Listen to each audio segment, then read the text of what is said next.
Assalamualaikum warahmatullahi wabarakatuh. Bismillah walhamdulillah wassalatu wassalamu ala rasulillah sayyidina Muhammad ibn Abdillah wa ala alihi wa sahbihi wa man walah, la hawla wa la quwata illa billah, amma ba'du. Nawayna at-ta'allum wa at-ta'lim wa at-tadhakkur wa at-tadhkir wal naf'a wal intifa' wal ifadata wal istifada wal hath ala tamassuk bi kitabillahi wa sunnati rasulih wad du'a ila al huda wad dalalata ala al khair wa batigha'a wajhillah wa mardatihi wa qurbihi wa thawabihi subhanahu wa ta'ala ila hadratin nabiyil mustafa Muhammadin sallallahu alaihi wasallam. Al-Fatihah. A'udzu billahi minasy syaithanir rajim. Bismillahirrahmanirrahim. Alhamdulillahi rabbil alamin. Ar-Rahmanir Rahim. Maliki yaumiddin. Iyyaka na'budu wa iyyaka nasta'in. Ihdinas siratal mustaqim. Siratal ladzina an'amta 'alaihim ghairil maghdubi 'alaihim waladdallin. Amin.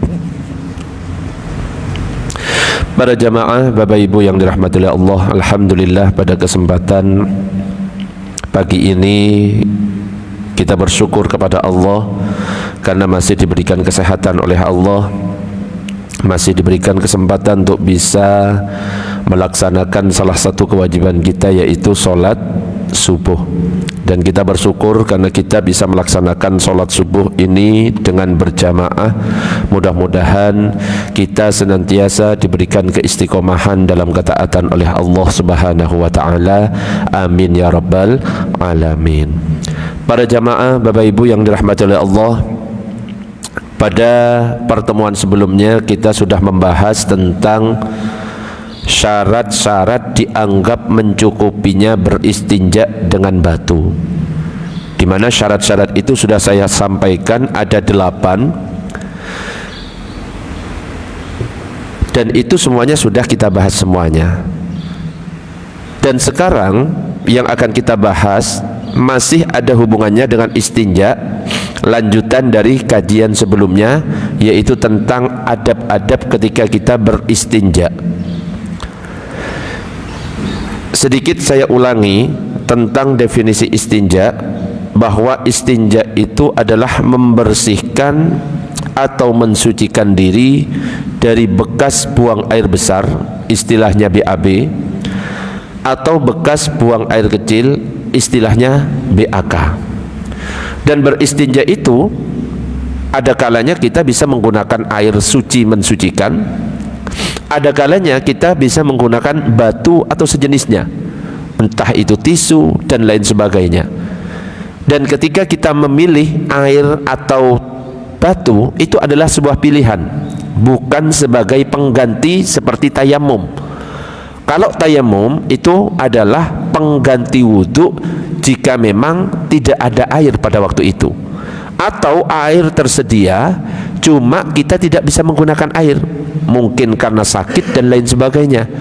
Nah, ini beda dengan istinja. Kalau istinja, meskipun air itu tersedia berlimpah, seandainya kita sengaja memilih batu atau memilih tisu, maka itu cukup dengan syarat 8 hal yang kemarin sudah kita bahas. Nah, berikutnya adalah tentang adab-adab ketika kita beristinja. Jadi ada beberapa adab yang mungkin harus kita lakukan ketika kita beristinja. Yang pertama adalah disunnahkan ketika kita beristinja itu menggunakan tangan kiri. Maka kalau seandainya ada orang yang beristinja dengan tangan kanan, itu hukumnya adalah makruh. Dan ini berdasarkan hadis Nabi yang berbunyi, la yumsikanna ahadukum dzakarahu biyaminihi wa huwa bailu wa la yatamassah minal khala'i biyaminihi wa la yatanaffas fil ina. Janganlah sekali-kali salah seorang kamu menyentuh kemaluannya dengan tangan kanannya saat sedang kencing. Jangan pula membersihkan bekas kotorannya dengan tangan kanan, dan juga jangan bernafas dalam tempat air. Jadi larangan di sini adalah larangan makruh. Jadi ketika kita berbicara larangan, itu ada kalanya larangan haram, ada kalanya larangan makruh. Ketika kita berbicara perintah, ada kalanya perintah itu adalah wajib, ada kalanya perintah itu adalah sunnah. Nah, di sini kesunahan ketika kita beristinja adalah menggunakan tangan kiri. Ketika buang air kecil, maka ketika memegang, gunakan tangan kiri. Ketika kita membersihkan kotorannya, gunakan tangan kiri. Adapun kalau misalkan ada orang menggunakan tangan kanan, maka hukumnya adalah makruh. Itu yang pertama, gunakan tangan kiri. Yang kedua adalah istitar.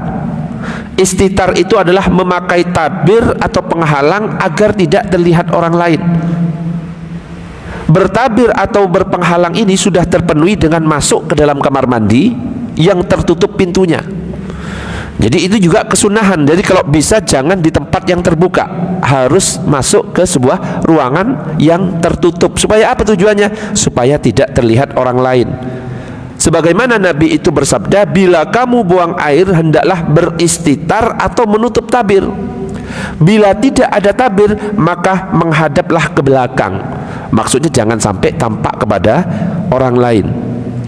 Yang ketiga adalah tidak membaca nama Allah. Jadi tidak membaca tulisan yang mengandung nama Allah Subhanahu wa taala, juga nama yang diagungkan seperti nama malaikat atau nama para nabi. Itu enggak boleh. Dalilnya itu adalah apa yang dilakukan oleh Rasulullah sallallahu alaihi wasallam. Rasulullah ketika beliau masuk ke tempat buang hajat, beliau itu melepas cincinnya. Karena apa? Di cincinnya Nabi itu terukir kata Muhammad Rasulullah, yang biasanya dipakai untuk stempel oleh Rasulullah. Jadi dijadikan cincin. Maka Rasulullah ketika masuk ke dalam kamar mandi, cincinnya dilepas karena mengandung Muhammad juga Rasulullah. Ada lafzul jalalah misalkan, maka harus dilepas. Misalkan kita pakai topi ada tulisannya la ilaha illallah, gak boleh dibawa masuk ke dalam kamar mandi itu, ya. Atau pakai baju misalkan, kan kadang-kadang ada unjuk rasa, ada pakaian baju la ilaha illallah, maka ketika dia mau masuk kamar mandi, lepas bajunya itu. Jadi gak boleh kita membawa tulisan yang mengandung nama Allah atau nama-nama yang diagungkan seperti nama malaikat atau nama nabi ke dalam kamar mandi. Dan ini disebutkan dalam hadis yang diriwayatkan oleh Imam Abu Daud dan Ibnu Majah, kana Nabi sallallahu alaihi wasallam idza dakhala al-khala'a wada'a khatamahu. Rasulullah sallallahu alaihi wasallam biasa ketika memasuki kamar mandi beliau meletakkan cincinnya. Dan yang keempat, tidak menghadap kiblat. Dalam hadis itu disebutkan, idza ataitumul ghaid fala tastaqbilul qiblata wala tastadbiruha walakin syarriku aw gharribu. Jika kalian mendatangi jamban atau kamar mandi, janganlah kalian menghadap kiblat dan jangan membelakangi, akan tetapi hadaplah ke arah timur atau barat, karena memang posisinya waktu itu berada di utara atau selatannya. Nah, kalau di sini ya nggak menghadap ke barat dan nggak menghadap ke timur. Jangan menghadap ke kiblat atau membelakanginya, kecuali memang sudah ada penutup. Kalau di kamar mandi sudah aman. Jadi kalau di tempat terbuka jangan menghadap ke kiblat atau membelakangi. Di sini berarti jangan menghadap ke barat, jangan menghadap ke timur. Nah, posisi kiblat di Madinah adalah menghadap ke selatan, sedangkan membelakangi kiblat berarti menghadap ke utara. Makanya dalam hadis ini diperintahkan menghadap ke barat dan timur, artinya itu tidak menghadap ke kiblat dan juga tidak membelakanginya karena posisinya pada waktu itu. Dan yang kelima adalah istibro. Istibro ini adalah menghabiskan sisa kotoran air kencing hingga yakin sudah benar-benar keluar semuanya. Kadang-kadang ada yang ketika rukuk sujud masih keluar. Betul bagi? Kadang-kadang gitu. Kenapa? Karena belum tuntas. Makanya ada cara ketika kita buang air kecil itu adalah beristibro. Artinya apa? Menghabiskan sisa kotoran atau air kencing hingga yakin sudah benar-benar keluar, sehingga ketika kita rukuk sujud tidak ada yang seakan-akan keluar dari kemaluan kita. Karena ada peringatan dari Rasulullah, aktsaru azabil qabri fil baul, mayoritas azab kubur itu disebabkan masalah kencing. Rasulullah kan pernah lewat di sebuah pekuburan, dan ternyata Rasulullah tiba-tiba berhenti. Sahabat bertanya, "Ya Rasulullah, kenapa engkau kok berhenti?" Ini ada dua orang yang sedang disiksa. Yang satunya sering mengadu domba, yang satunya adalah karena masalah ketika buang air kecil itu. Jadi kayaknya ringan, tapi ternyata berat. Akhirnya Rasulullah ngambil pelepah kurma, kemudian pelepah kurmanya itu ditancapkan. Kemudian Rasulullah mengatakan, ya mudah-mudahan dengan ditancapkan pelepah kurma ini bisa meringankan azabnya. Kenapa? Karena sebenarnya semua yang diciptakan, yang ada di langit dan di bumi itu semuanya bertasbih, termasuk pelepah kurma. Harapannya dengan tasbihnya pelepah kurma itu, maka orang yang sedang disiksa di dalam kubur itu diringankan.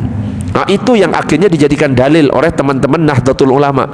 Kalau tasbihnya pelepah kurma saja itu bisa meringankan beban atau siksa dari orang yang di alam kubur yang sedang disiksa, bagaimana dengan tasbihnya orang-orang? Makanya akhirnya ketika tahlilan ada yang subhanallah wa bihamdihi subhanallahil azim. Nah, itu salah satunya. Dan juga ini yang dijadikan dalil. Kenapa kalau misalkan ada orang yang ziarah kemudian membawa bunga, ya, karena memang di sini tidak ada pelepah kurma. Kalau memang seandainya ada pelepah kurma, mungkin akhirnya nancapkan pelepah kurma semuanya, ya. Karena di sini nggak ada, akhirnya ngambilnya bunga atau disiramkan di atasnya. Jadi cara untuk menghentikan air kencing dengan cara mengurutnya dengan jari-jari tangan kirinya dari pangkal batang zakar hingga ke kepalanya sebanyak 3 kali. Jadi namanya istibro itu habis kencing kemudian dipegang dari pangkal 3 kali, diurut 1, 2, 3. Ojo cepat-cepat tapi bah, oke? Pelan-pelan aja. 1, 2, 3 sambil berdehem. Maka itu yang bisa membantu kita menuntaskan air kencing yang masih ada dalam kemaluan kita. Begitu juga ketika kita duduk. Nah, itu juga menuntaskan. Berbeda dengan orang yang ketika kencing itu berdiri, itu biasanya masih ada yang nyantol. Kalau dia duduk itu biasanya masih keluar, apalagi dipakai sujud masih ada keluar. Makanya pernah dipraktekkan ketika kita BAB atau BAK ya, pernah kan ya dipraktekkan harus jongkok supaya tuntas. Dan jongkoknya tidak seperti jongkok biasa. Jongkoknya itu kaki kanan diangkat, kaki kiri di bawah. Sudah pernah dipraktekkan belum? Sudah ya? Berarti nggak usah dipraktekkan lagi ya. Iki nggak ono santri nih ya. Jadinya nggak ono yang tak suruh praktek itu nggak ada.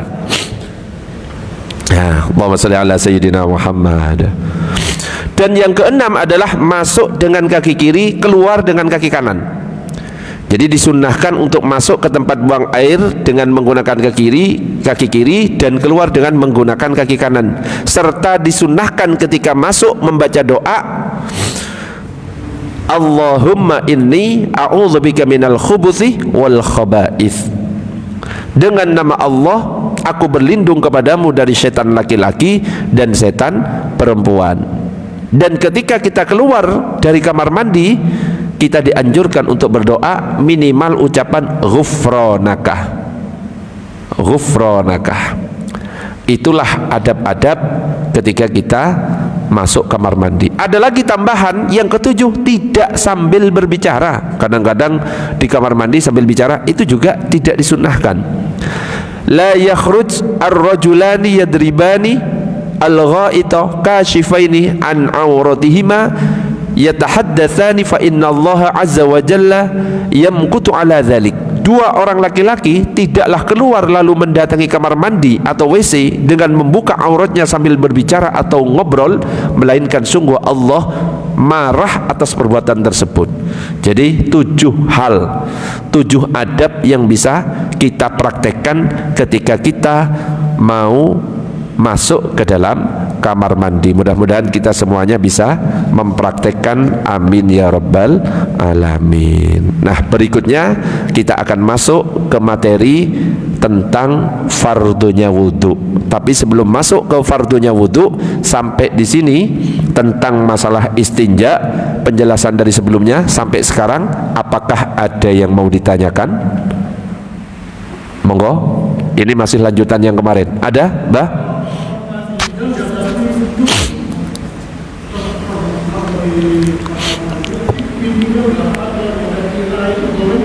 Tirai. Hanya ada tirai. Jadi yang penting itu tidak terbuka. Kalaupun ada yang terbuka, usahakan tidak menghadap kiblat.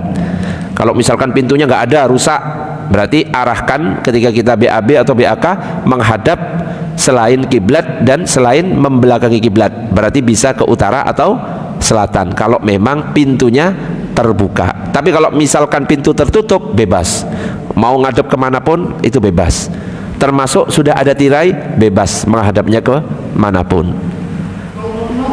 Kalau mati lampu, ya tetap, bahkan tetap terbuka pintunya. Memangnya kalau mati lampu pas pintu ketutup otomatis? Ya enggak lah. Ini bukan masalah lampu mati ataupun tidak, ya, tapi masalah terbuka atau tidaknya. Loh, ada yang bertanya, Ustadz, kalau saya seandainya sholat itu kan harus nutup aurat, betul. Lah saya ini nggak pakai baju apa-apa, tapi saya masuk ke dalam kamar, saya matikan, saya tutup semua pintu. Apakah sah sholat saya? Ya tetap tidak sah. Ya, lah kan auratnya sudah tertutup dengan apa namanya? Dengan kamar itu. Enggak, bukan masalah kamarnya yang ditutup, tapi badan kita tertutup aurat atau tidak. Nah, kita tahu kalau auratnya laki-laki antara pusar dan lutut. Makanya muncul pertanyaan di sini, kalau seandainya ada orang sholat cuma pakai sarung saja, nutup lutut dan nutup pusar misalkan, sah apa enggak kira-kira? Jadi misalkan, ya, gak pakai baju, cuma pakai sarung, tapi nutup aurat antara pusar dan lutut. Pertanyaannya sah enggak? Sah kalau ditanya. Cuma di sini yang bermasalah adalah etikanya atau kebiasaan. Ya, Pak RW misalkan, ya, Pak Ketua Takmir tiba-tiba ngimami, ya, cuma pakai sarung, gak pakai baju, sahnya sah. Cuma loh, iki Pak Ketua Takmir wis kayaknya wis miring inilah, ngono kan. Jadi masalah adab itu beda kadang-kadang dengan masalah sah atau tidaknya. Ibaratnya lagi, kalau misalkan kita berwudu gak pakai baju, habis mandi langsung wudu, sering kan ya mungkin, gak pakai handuk langsung wudu, apakah boleh? Kalau ditanya bolehnya ya boleh, kalau ditanya sahnya ya sah. Cuma yang jadi masalah adab atau etikanya. Wong lagi bersuci kok dia tidak pakai baju apa-apa. Tapi kalau ditanya sah apa enggak wudu dalam keadaan telanjang, sah. Boleh apa enggak? Boleh. Yang tidak boleh gimana? Yang tidak boleh kalau wudu telanjang di sini nih, Bah, ya, tempat wudu sini, ya, telanjang nggak pakai baju lah, itu yang nggak boleh. Allahumma shalli ala sayyidina Muhammad. Gimana, monggo, Bah.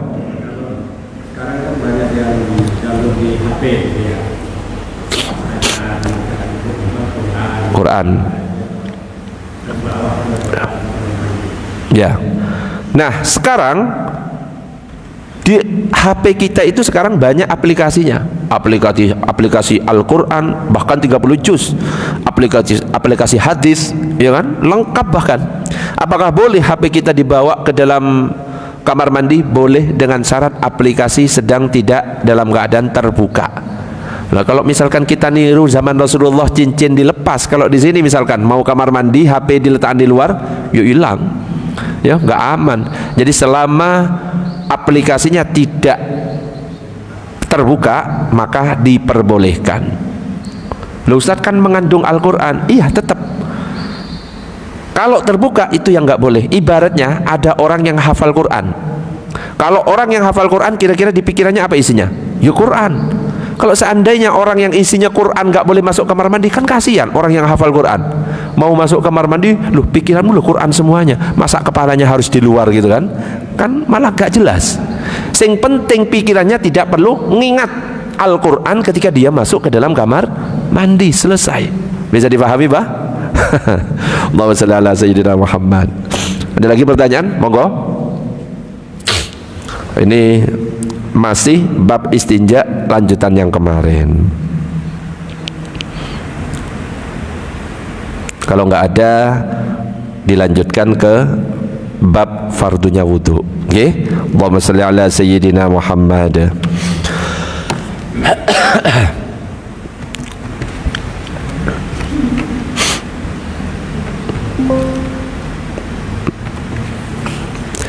Bismillahirrahmanirrahim. Qala al-musannif rahimahullahu ta'ala wa nafa'ana bihi wa bi'ulumihi fid dharain amin. Faslun, fasal. Furudul wudu'i sittatun. Hal-hal yang difarduhkan dalam wudu itu ada 6. Al-awwalu an-niyatuh, yang pertama adalah niat. Ats-tsani, yang kedua adalah ghaslul wajhi, membasuh muka. Ats-tsalitsu, yang ketiga adalah ghaslul yadaini ma'al mirfaqaini, membasuh kedua tangan beserta kedua siku. Ar-rabi'u, dan yang keempat mashu syai'in minar ra'si, mengusap sebagian kepala. Al-khamisu ghaslur rijlaini ma'al ka'bain, membasuh kedua kaki beserta kedua mata kaki. As-sadisu at-tartibu, dan yang keenam itu adalah tertib. Jadi dalam kitab Safinatun Najah ini disebutkan ada 6 fardunya wudu yang harus kita lakukan ketika kita berwudu. Tapi ketika kita berbicara tentang masalah wudu ini, ternyata dalam Al-Quran itu ada dalilnya, yaitu dalam surat Al-Ma'idah. Dalam surat Al-Ma'idah itu disebutkan, Al-Ma'idah ayat 6, Ya ayyuhalladzina amanu idza kumtum ilas salati faghsilu wujuhakum wa aydiyakum ilal marafiqi wamsahu bi ru'usikum wa arjulakum ilal ka'bain. Hai orang-orang yang beriman, apabila kamu hendak melaksanakan salat, faghsilu wujuhakum, maka basuhlah wajahmu. Wa aydiyakum ilal marafiqi, basuh tanganmu sampai ke siku. Wamsahu bi ru'usikum, usap kepalamu. Wa arjulakum ilal ka'bain, dan basuh kedua kakimu sampai kedua mata kaki. Ternyata dalam Al-Quran yang disebutkan adalah 4 anggota: basuh wajah, basuh tangan sampai siku, usap kepala. Jadi cuma 4. Tetapi kalau pertanyaannya, kalau seandainya kita langsung mengamalkan apa yang ada dalam Al-Quran, langsung ketika wudhu kita langsung basuh wajah, basuh tangan, usap kepala, basuh kaki, pertanyaannya sah atau tidak? Sah atau tidak? Tidak. Gak sah. Kenapa? Butuh niat. Karena setiap pekerjaan yang tidak ada niatnya, maka itu tidak dianggap sebagai ibadah. Makanya ada hadis yang berbunyi innamal a'malu bin niyat wa innamal likulli imri'in ma nawa. Setiap amalan itu tergantung pada niatnya, dan setiap orang itu mendapatkan sesuai dengan apa yang diniatkan. Kita misalkan sholat gak pakai niat, tapi gerakannya sama dengan gerakan sholat, apakah itu disebut sebagai sholat? Tidak. Tapi itu dianggap sebagai olahraga yang olahraganya kebetulan mirip dengan gerakan sholat.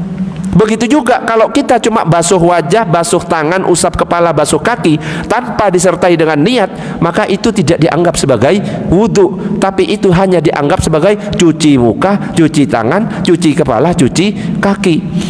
Makanya supaya dianggap sebagai wudhu, sebagai ibadah, harus ada niat. Makanya ada tambahan dari 4 ini. Yang pertama adalah niat, diambil dari hadis Nabi. Dan yang keenam ada tambahan lagi, tertib. Kenapa? Karena dalam Al-Quran urutannya sudah jelas. Makanya dalam kitab Safinatun Najah akhirnya disebutkan furudul wudu'i sittatun, fardunya wudu ada 6. Nah, itu sejarahnya kenapa kok fardunya wudu dalam kitab Safinatun Najah ini ada 6. Di dalam Al-Quran disebutkan 4, di dalam hadis disebutkan 1, innamal a'malu bin niyat, dan yang terakhir tertib. Karena apa? Urutan dalam Al-Quran basuh wajah, basuh tangan, usap kepala, basuh kaki. Akhirnya dalam mazhab Syafi'i disebutkan fardunya wudu ada 6. Jadi kalau 6 ini dipenuhi, maka wudu kita akan sah, terpenuhi rukun-rukunnya. Allahumma shalli ala sayyidina Muhammad. Nah, sekarang yang pertama ketika kita berwudu adalah niat. Dalam hadis seperti yang sempat saya sampaikan tadi, dalam hadis yang saya sampaikan tadi, innamal a'malu bin niyat wa innamal likulli imri'in ma nawa. Sesungguhnya setiap perbuatan itu tergantung niatnya, dan setiap orang akan mendapatkan sesuai dengan apa yang dia niatkan. Pertanyaannya, ketika kita wudhu, niat itu gimana caranya? Coba bapak-bapak ketika niat saat wudhu kapan dilakukan? Pertanyaannya, apakah nawaitul wudhu'a li raf'il hadatsil asghari fardholillahi ta'ala itu adalah niat? Niat atau bukan? Niat atau bukan? Bukan. Itu bukan niat. Itu adalah lafal niat. Jadi kalau kita ucapkan, maka itu namanya lafal niat. Dan kalau dalam mazhab Syafi'i itu hukumnya sunnah. Kenapa? Definisi niat dalam mazhab Syafi'i itu adalah an-niyatu qasdus syai' muqtarinan bi fi'lihi. Niat itu adalah menyengaja melakukan sesuatu berbarengan dengan perbuatan. Wa mahalluha al-qalbu, tempatnya adalah di dalam hati. Wa talaffudzu biha sunnatun, melafalkan itu adalah sunnah. Itu definisi niat. Jadi yang dimaksud dengan niat yang tempatnya dalam hati, itu yang wajib hukumnya. Sedangkan kalau kita melafalkan nawaitul wudu'a li raf'il hadatsil asghari fardholillahi ta'ala, itu hukumnya sunnah. Dan yang dimaksud dengan niat berbarengan dengan perbuatan. Dalam Al-Quran dikatakan, idza kumtum ila sholati faghsilu wujuhakum wa aydiyakum ilal marafiqi wamsahu bi ru'usikum wa arjulakum ilal ka'bain. Perbuatan pertama ketika kita berwudu adalah membasuh wajah. Maka niat itu harus dilintaskan ketika kita basuhan pertama dari wajah. Itu niat, dan itu harus di dalam hati. Adapun kalau kita mau melafalkan, itu lakukan sebelum basuh wajah. Setelah kita melakukan sunnah-sunnah seperti cuci tangan sampai pergelangan, kemudian kita kumur-kumur, kemudian memasukkan air ke dalam hidung, baru sebelum membasuh wajah langsung lafalkan niat. Kalau kita mau pakai pendapat mazhab Syafi'i. Tapi jangan kagetan kalau misalkan ada orang yang mengatakan melafalkan niat itu tidak disunnahkan. Gak apa-apa ya, karena memang ada ulama yang mengatakan seperti itu.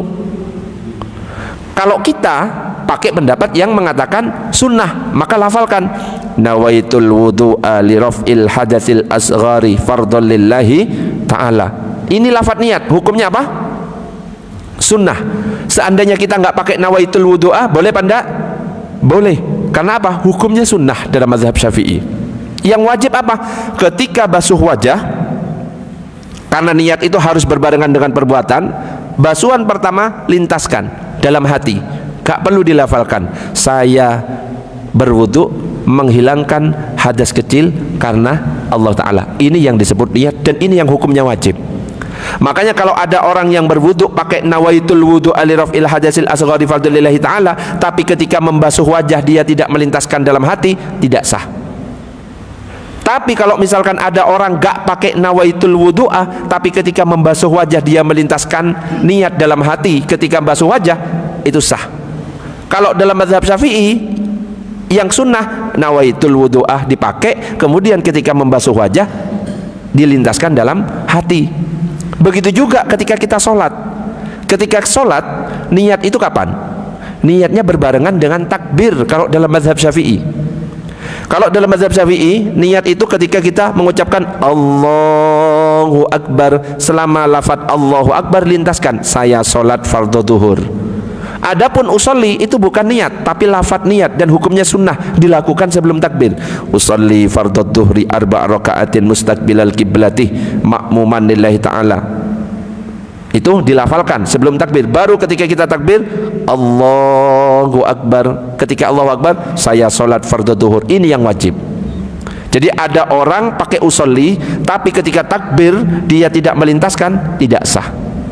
Ada orang gak pakai usolli, tapi ketika takbir dia melintaskan, itu sah. Yang paling afdol kalau dalam mazhab Syafi'i pakai usolli, dan ketika takbir dia melintaskan dalam hati. Tapi sekali lagi, jangan sampai kaget kalau misalkan ada yang mengatakan melafalkan niat itu bid'ah. Ya, ini masalah ilmu fikih. Ketika kita ngomong masalah fikih, konsekuensinya perbedaan, dan perbedaan itu pasti ada, bukan diada-adakan. Ada yang mengatakan sunnah, ya sudah, rujukannya ini. Ada yang mengatakan bid'ah, rujukannya ini. Nah, ketika kita tahu konsekuensi ketika kita belajar ilmu fikih adalah perbedaan, maka kita harus lapang dada dan toleransi, gak boleh saling menyalahkan. Ketika ada yang pakai usoli, oh ini berarti pakai mazhab Syafi'i. Ketika ada yang gak pakai usoli, oh mungkin pakai pendapat ulama lain yang mengatakan tidak sunnah melafalkan niat. Sampai di sini bisa dipahami?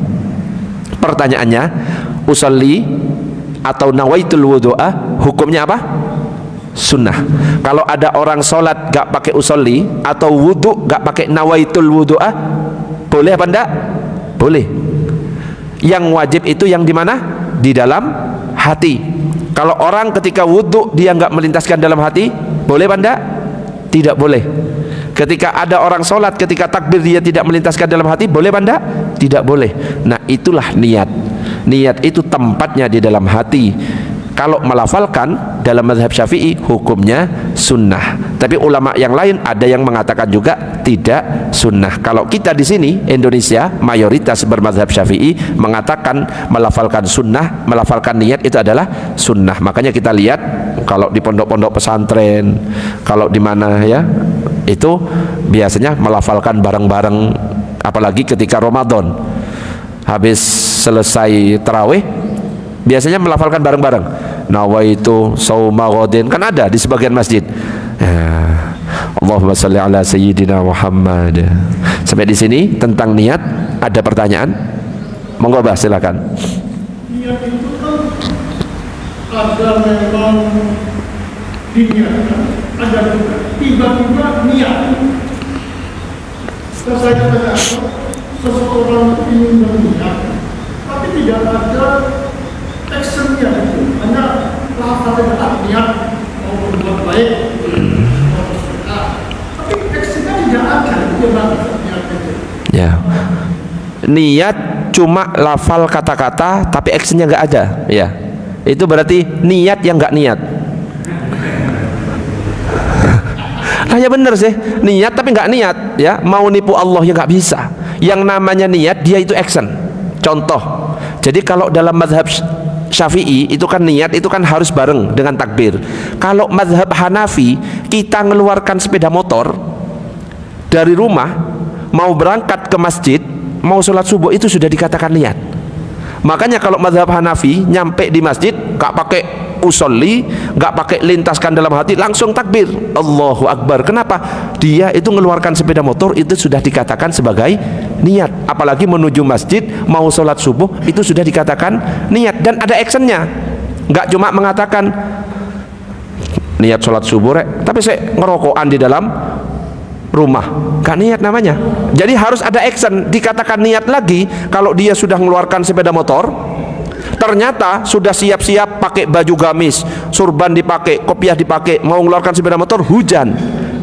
Nah itu yang ditulis tetap satu, karena dia memang sudah ada action cuma nggak bisa melakukan. Kan dalam hadis itu ada, kalau ada orang niat berbuat baik belum sempat melakukan, maka dia ditulis satu kebaikan. Kalau misalkan melakukan dilipat gandakan 10. Nah itu dia sudah action, hujan deres gak jadi. Ya bukan cuma omongan, tak berangkat sholat subuh rek habis ini terus hujan. Tapi dia nggak siap-siap apa-apa, saya nonton bola. Nah itu gak niat. Ya niat cuma nggak niat niatnya, ya niat cuma nggak niat niatnya, belum bulat ya. Mau niat baik, saya mau nikah. Gitu ya.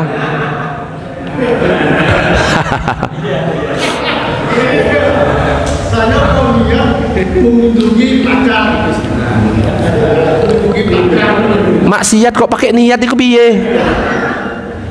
Kalau maksiat itu gak niat itu wis langsung ditulis dosanya, Mbah. Gak usah nawaitulan. Tapi tidak melakukan, ditunda. Nah. Itu belum selesai, Ustaz. Oh belum selesai. Mau mengunjungi pacar gitu ya, ada janjian di kafe gitu.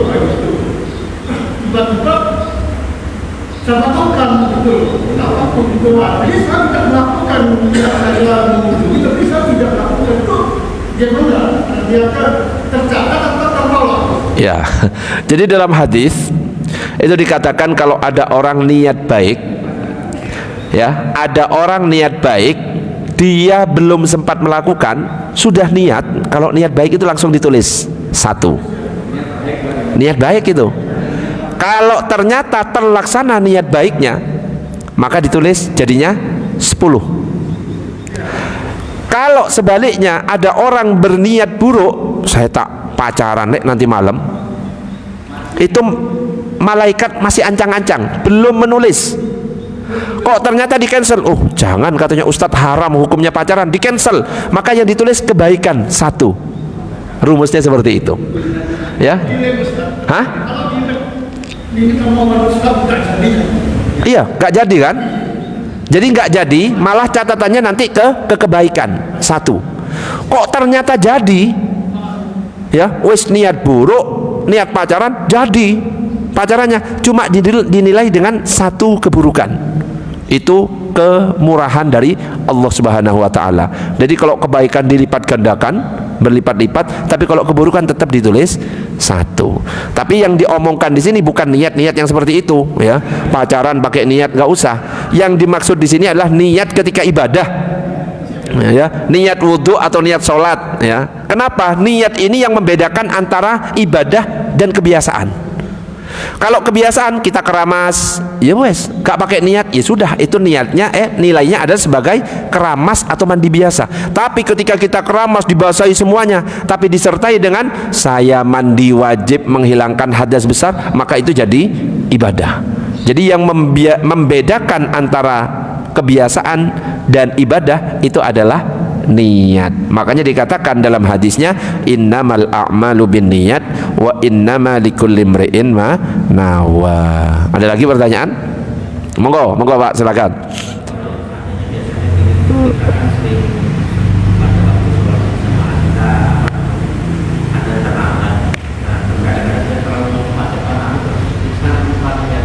Lupa niat.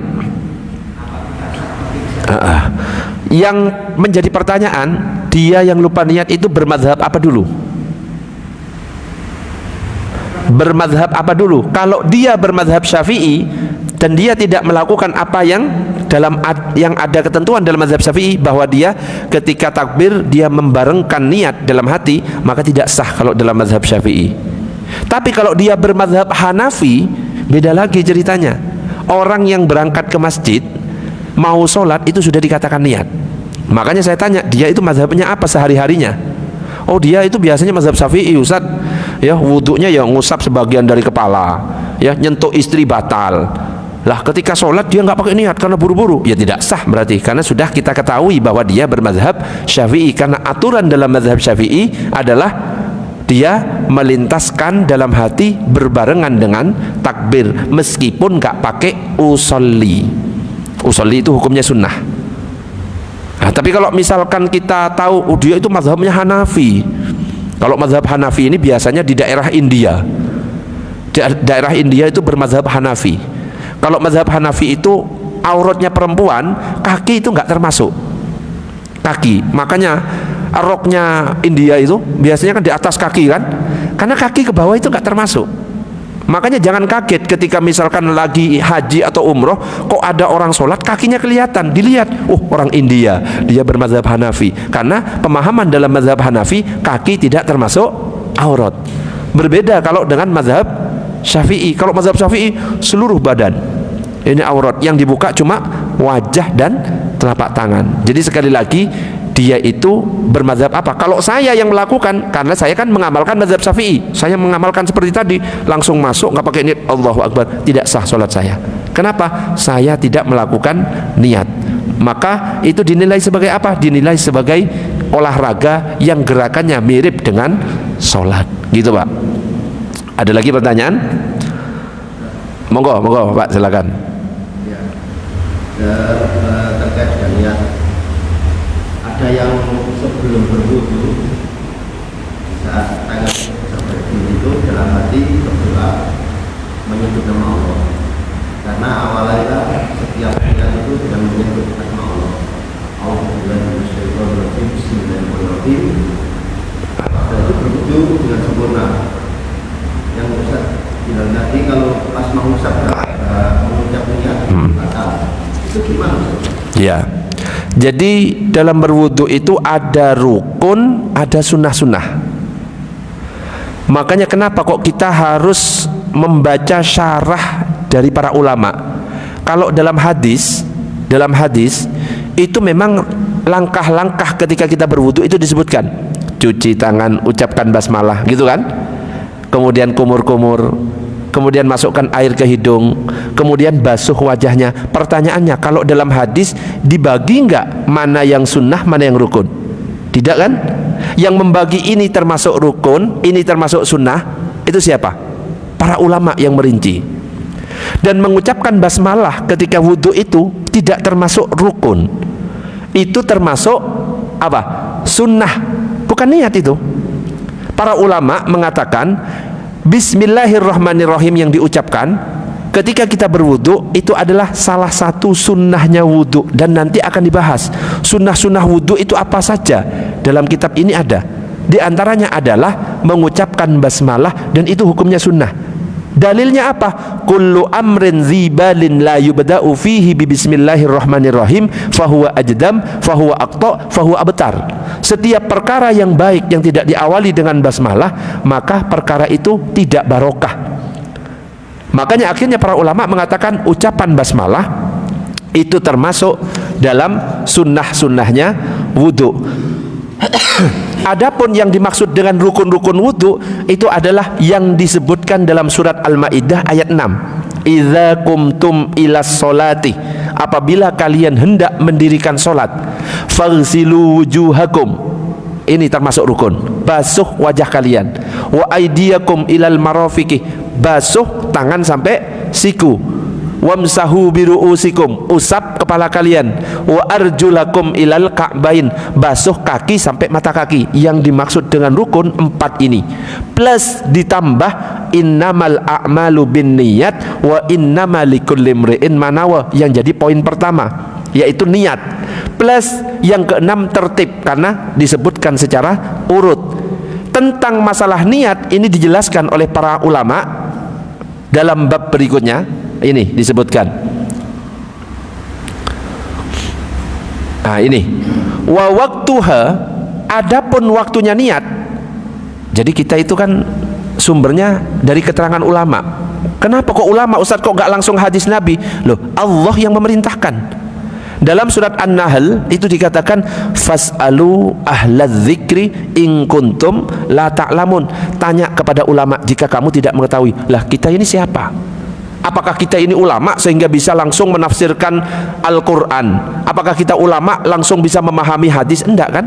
Makanya untuk jalan yang lebih selamat, kita baca keterangan ulama yang memang ulama itu faham tentang Al-Quran dan hadis. Dan ulama menjelaskan tentang niat yang dimaksud, bukan bismillah.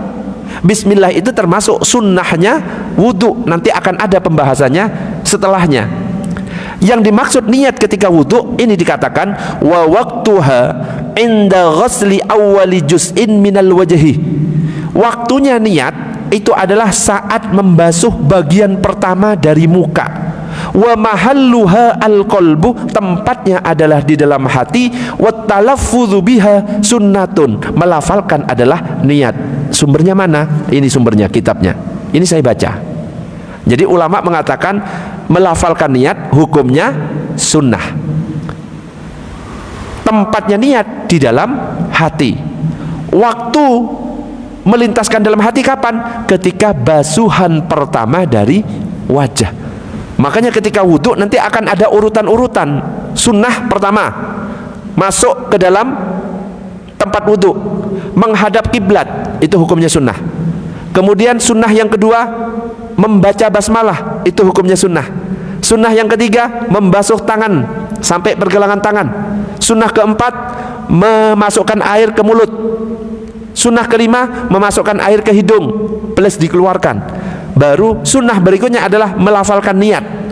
Baru masuk ke rukun. Rukun pertama adalah melintaskan dalam hati niatnya plus sekaligus basuhan pertama membasuh wajah, baru masuk rukun-rukun. Rukun kedua adalah tangan, rukun ketiga adalah apa? Kepala, rukun ke berikutnya adalah kaki, dan tertib. Nah, makanya nanti akan ada penjelasan mana yang rukun dari wudu, mana yang sunnah dari wudu. Adapun bismillah tidak termasuk rukun wudu, tapi termasuk sunnah-sunnahnya wudu. Allahumma shalli ala sayyidina Muhammad. Bisa difahami atau tambah bingung? Selama ini gak sah kalau mengucapkan alhamdulillah dalam hati ya. Terus masih berburu serat dibaca itu berarti gak. Itu sunnah, itu sunnah wudu. Mengatakan ulama Basuhan pertama, itu baca doa, kalau nggak membaca doa iya tidak sah. itu biasanya kalau dalam Islam itu kan hal yang tidak sah, hal yang sah, halal haram semua pasti akan dicontohkan dengan hadis-hadis Rasulullah. Ada hadis Rasulullah yang mereferensikan bahwasanya pas itu tidak membaca doa, pas musak itu batal atau tidak sah. Yang berkentut kan tidak dibahas Rasulullah ya. Yang tadi loh membasuh tidak berniat itu tidak sah. Biasanya ada referensi hadis-hadis. Jadi yang dimaksud referensi itu tidak harus Al-Quran dan hadis. Apakah yang dimaksud dengan Bapak sumber hukum Islam itu cuma 2? Saya tanya, sumber hukum Islam ada berapa, Pak? Kalau sumber hukum Islam itu saya mengetahuinya pertama memang dari Al-Quran. Yang kedua aplikasinya adalah hadis. Terus setelah itu teraplikasi dan diketahui oleh sahabat-sahabat. Terutama masalah kita fokus di budaya. Jadi sahabat apakah pernah mendengar Rasulullah mengatakan di saat tidak berhubungan berniat di saat mengusap itu tidak sah. Banyaknya dari Aisyah atau nah, dulu aja. ya, masalah fikih itu adalah ijtihad ulama, Pak. Masalah fikih itu adalah ijtihad ulama. Jadi tidak semua yang dicontohkan oleh Rasulullah lantas semuanya harus seperti itu. Yang dicontohkan Rasulullah kayak gini, ya tidak semuanya Pak harus ditiru. Contohnya apa? Masalah nikah. Rasulullah istrinya berapa? Rasulullah istrinya berapa? Kok 4 sih? Banyak, 9 bahkan lebih. Apakah tadi kan disampaikan yang dilakukan Rasulullah ya seperti itu, apakah kita lantas mau mengamalkan? Enggak kan? Kalau kita ada 4 batasnya. Jadi masalah fikih ini ijtihad ulama. Ijtihad ulama itu hasil perasan ulama dari apa? Dari Al-Quran dan hadis. Setelah dipikirkan dari ijma', dari qiyas. Makanya sumber hukum Islam itu bukan cuma 2. Ada Al-Quran, ada hadis, ada ijma', ada qiyas. Dan para ulama ini sepakat. Nah kalau misalkan kita, ada nggak riwayat dari Rasulullah yang mengatakan seperti itu? Pertanyaannya, kalau narkoba, ada nggak narkoba dalam Al-Quran dan hadis? Enggak. Yang disebutkan khomer. Yang disebutkan khomer. Makanya dikiaskan oleh para ulama berijtihad, oh ini bahayanya sama, maka akhirnya narkoba itu diharamkan. Ada kias. Nah para ulama ketika misalkan niat, namanya niat tempatnya kan dalam hati. Tempatnya dalam hati, gak perlu dilafalkan. Kenapa kok ada ulama yang melafalkan niat? Karena itu pakai kias. Kias dari apa? Ibadah haji dan umroh. Nabi ketika ibadah haji dan umroh, beliau mengatakan nawaitul hajja wal umrotah, dan dilafalkan, saya niat haji dan umroh, dan itu dilafalkan. Ulama mengatakan, oh haji ini kan termasuk ibadah, sholat juga ibadah, berarti kita kiaskan ke masalah haji, sama-sama ibadah, maka sama-sama boleh dilafalkan. Memang ada ulama yang mengatakan enggak, tetap aja nggak usah dilafalkan. Ini masalah fikih, jadi nggak boleh saling, gak boleh salah, enggak, karena memang ada ulama yang mengkiaskan kepada lafaz haji dan umrah. Akhirnya ada yang pakai nawaitul wudu alirafil hadasil asghari. Yang kedua berikutnya adalah tentang lafaz wudu, nawaitul wudu alirafil hadasil asghari. Apakah pernah Nabi seperti itu? Enggak, karena itu juga kias. Ya, kias termasuk kias ketika dia Rasulullah SAW puasa.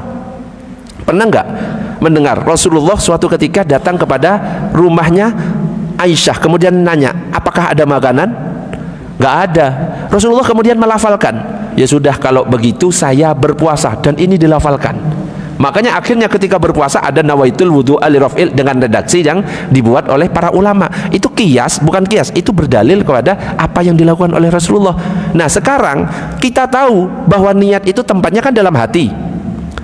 Yang jadi masalah, kenapa kok Bapak mengatakan bismillah itu termasuk niat? Tadi kan bismillah niatnya. Pertanyaannya, niat itu tempatnya dalam hati. Namanya tempatnya dalam hati, apakah perlu dilafalkan? Gak wajib sebenarnya dilafalkan. Lah kapan lafal niat itu? Lah kita tahu rukunnya wudhu itu kapan mulainya. Dalam Al-Quran rukunnya wudhu kita mulai dari apa tadi? Idza kumtum ila sholati faghsilu wujuhakum wa aydiyakum ilal marafiqi wamsahu bi ru'usikum wa arjulakum ilal ka'bain. Wudhu itu mulainya dari apa? Basuh wajah, basuh tangan, bukan cuci tangan, bukan kumur-kumur, bukan masukkan air ke hidung. Makanya ini sunnah, saya sampaikan tadi, ini sunnah yang perlu diketahui. Rukun wudhu ini sesuai dengan apa yang disebutkan dalam surat Al-Maidah ayat 6. Idza kumtum ila sholati faghsilu wujuhakum. Makanya karena wudhu itu mulainya adalah dari wajah, sedangkan yang lain sunnah, tentunya niatnya itu di situ. Makanya para ulama berijtihad. Ulama mazhab Syafi'i berijtihad, berarti bareng dengan mengusap wajah. Bukan mengusap, membasuh wajah. Kenapa? Definisi niat itu qasdus syai' muqtarinan bi fi'lihi, menyengaja melakukan sesuatu berbarengan dengan perbuatan. Di Al-Qur'an perbuatan wudu itu apa? Membasuh wajah. Maka niat sesuai definisi, maka bareng dengan perbuatan itu. Akhirnya yaitu kesimpulannya dibarengkan dengan basuh wajah. Tapi jangan heran kalau misalkan kita ngomong mazhab yang lain, gak perlu gitu Pak. Mazhab yang lain beda. Mazhab yang lain dia hanya berkehendak melakukan, itu sudah dikatakan niat. Ini karena kita ngomongnya mazhab Syafi'i, makanya saya jawab dengan versi mazhab Syafi'i. Bapak nggak pakai usolli, nggak pakai melintaskan ketika takbir seperti ini. Kalau Bapak pakai mazhab Hambali itu sah Pak.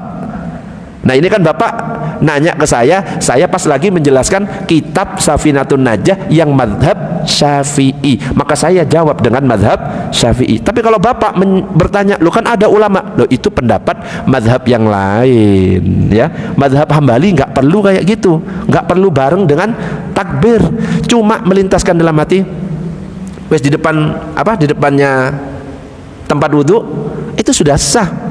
Nah yang Bapak maksud itu seperti itu, mazhab Hambali selain mazhab Syafi'i. Nah ini pembahasannya adalah kitab yang bermazhab Syafi'i, maka mau nggak mau saya jawabnya harus versi mazhab Syafi'i. Dan jawabannya seperti tadi itu, karena rukun dari wudhu adalah wajah duluan, sedangkan niat tempatnya dalam hati, sedangkan definisi niat adalah menyengaja melakukan sesuatu berbarengan dengan perbuatan. Berarti wudhu itu niatnya adalah berbarengan dengan basuhan pertama. Bisa diterima nggak?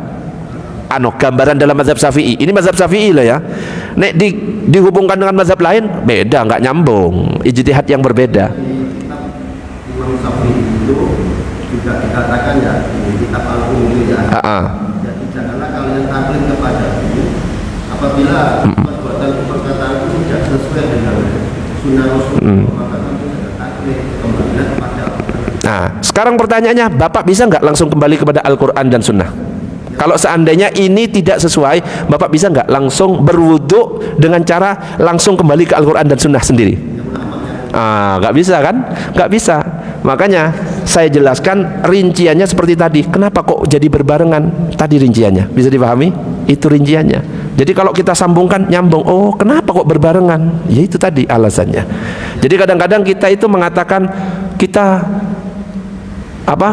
Imam Syafi'i itu mengatakan kalau memang pendapatku itu bertentangan dengan Al-Quran dan hadis, buang. Kan ngomong seperti itu kan, langsung saja merujuk pada Al-Quran dan hadis. Pertanyaannya, kita bisa nggak kita buang pendapatnya Imam Syafi'i, kemudian kita langsung merujuk pada Al-Quran dan hadis, kita baca, bisa nggak menyimpulkan? Nggak bisa. Kita ini termasuk orang awam. Kalau mujtahid, Imam Syafi'i itu termasuk mujtahid. Kalau mujtahid itu ternyata dapat legalitas dari Rasulullah. Imam mujtahid itu ternyata dapat legalitas dari Rasulullah, dan ini ada hadisnya sahih. Man ijtahada fa asaba falahu ajroni wa man ijtahada fa akhta'a falahu ajrun wahidun. Kalau ada mujtahid, tingkatannya mujtahid, dia berijtihad, berpendapat, contohnya seperti ini, kemudian dia benar, dia dapat 2 pahala. Kok dia berijtihad tapi dia salah, dapat 1 pahala. Seandainya ijtihadnya Imam Syafi'i atau ulama-ulama mazhab Syafi'i salah, berarti dosa apa dapat 1 pahala? Sesuai dengan hadis ini, 1 pahala. Tapi kalau kita yang berijtihad sendiri, kita kembali ke Al-Quran dan hadis, pertanyaannya kita bukan mujtahid, terus kita kembali, terus kita salah dalam menyimpulkan, kira-kira dapat pahala enggak? Enggak ada legalitas dari Rasulullah SAW. Bisa dipahami? Ini jawaban dalam mazhab Syafi'i. Nek Bapak nanya, ada enggak ulama lain yang tidak seperti itu? Ya banyak, Pak. Ya, ada 3 mazhab lain kok. Ada mazhab Hanafi, ada mazhab Hambali, ada mazhab Maliki. Lah mazhab Hanafi kan sudah saya sampaikan, enggak pakai usolli fardhu dhuhri, enggak pakai ketika takbir dia melintaskan dalam hati, berangkat dari rumah itu sudah niat, Pak. Langsung Allahu Akbar, sah.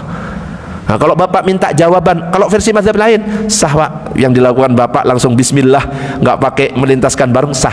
Tapi karena ini pembahasannya mazhab Syafi'i, maka mau nggak mau saya bantah dengan jawaban ala mazhab Syafi'i. Bisa dipahami? Gitu caranya. Allahumma shalli ala sayyidina Muhammad. Ada lagi pertanyaan? Monggo, monggo, Bah. Kita kan di rumah kita itu terkadang toilet WC. Lagi kami yang di rumahan ini biasanya mengatur seperti itu. Nah, kita nggak boleh melepaskan dari rumah. Nah, biasanya seperti apa supaya kita itu bisa ya, kadang-kadang wudu gitu, Bagi. Jangan bacaan bismillah. Gimana caranya kalau misalkan di dalam kamar mandi yang ada toiletnya? Kalau posisi mau berwudu di kamar mandi yang ada toiletnya, cukup bismillahnya itu di dalam hati, jangan dilafalkan. Atau ketika mau masuk kamar mandi sekaligus doa masuk kamar mandi, bismillahirrahmanirrahim, Allahumma inni a'udzubika minal khubuthi wal khaba'ith, langsung masuk, jangan menyebut nama Allah. Kalau mau menyebut nama Allah cukup di dalam hati. Makanya pernah saya sampaikan, ketika kita posisi dalam kamar mandi, lagi mandi, kok terdengar suara azan, kan disunahkan kita menjawab sesuai dengan apa yang dibacakan oleh muadzin, kecuali hayya 'alas shalah, hayya 'alal falah. Bagaimana Ustaz cara menjawabnya? Cara menjawabnya dengan 2 cara. Cara yang pertama, cukup lintaskan dalam hati, Allahu Akbar, Allahu Akbar. Yang penting tidak dilafalkan, Allahu Akbar, hayya 'alas shalah, la haula, dalam hati, jangan dilafalkan. Cara yang kedua, nanti ketika sudah selesai kita keluar, baru kita jawab, langsung jawab sendiri, Allahu Akbar, Allahu Akbar, Allahu Akbar, Allahu Akbar. Ya, itu 2 cara. Jadi nggak usah merepotkan diri sendiri, lagi azan Allahu Akbar, terus kepala kita keluar, Allahu Akbar, tutup lagi, hayya 'alas shalah, keluar lagi kepalanya, la haula wala quwata illa billah. Lah capek gitu, Pak. Bisa dipahami, Pak? Jadi itu adalah rukun wudu yang pertama. Untuk rukun wudu yang kedua, yang ketiga, yang keempat, yang kelima, yang keenam, insya Allah akan dibahas di pertemuan berikutnya karena sudah jam 6. Jadi saya menjawab pertanyaan ini sesuai dengan yang mazhab Syafi'i. Kenapa? Kajian kitabnya adalah Safinatun Najah, kitab mazhab Syafi'i. Adapun kalau ada pendapat beda, pasti akan saya iyakan, tapi setelah saya bantah dulu dengan mazhab Syafi'i. Kan tak bantah dulu. Tak bantah ini maksudnya, baru terakhir bukan nggak boleh kalau kita berbicara dengan mazhab yang lain itu sah. Bisa dipahami, Pak, nggih? Bukan ngeyel lagi, Pak. Tak jawab versi mazhab. Hah? Jadi tak jawab dulu dengan mazhab Syafi'i dulu. Kita husnudzon ya. Kalau di lapangan. Nggih, Ustaz.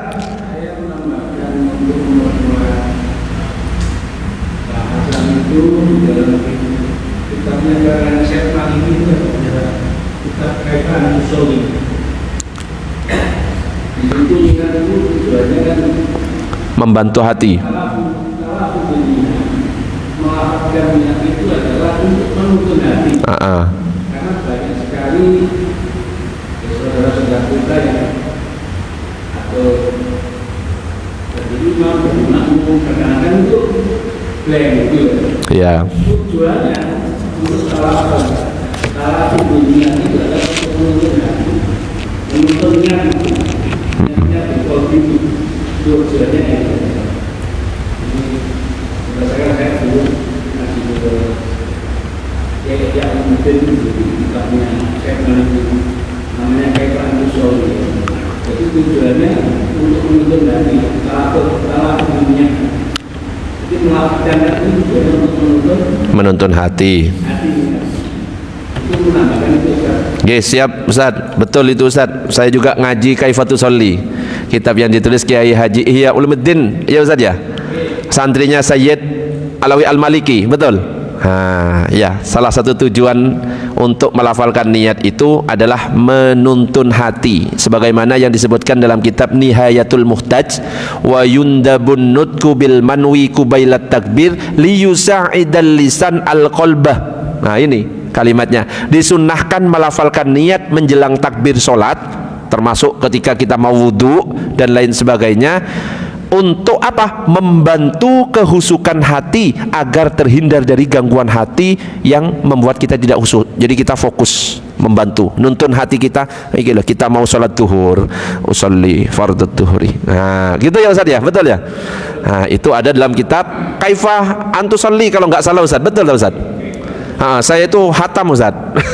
Sayyid Alwi Al-Maliki muridnya Kiai Haji Ihya Ulumuddin yang nulis kalau nggak salah itu. Untuk pembahasan kali ini kita cukupkan sampai di sini. Kita lanjut nanti pertemuan berikutnya. Mohon maaf jika ada salah kata atau ada yang tidak diterima dari jawaban saya ya. Enggak, ini kan jawaban mazhab Syafi'i. Kita tutup dengan doa kafaratul majlis. Subhanakallahumma wa bihamdika asyhadu an la ilaha illa anta astaghfiruka wa atubu ilaik. Demikian, assalamualaikum warahmatullahi wabarakatuh.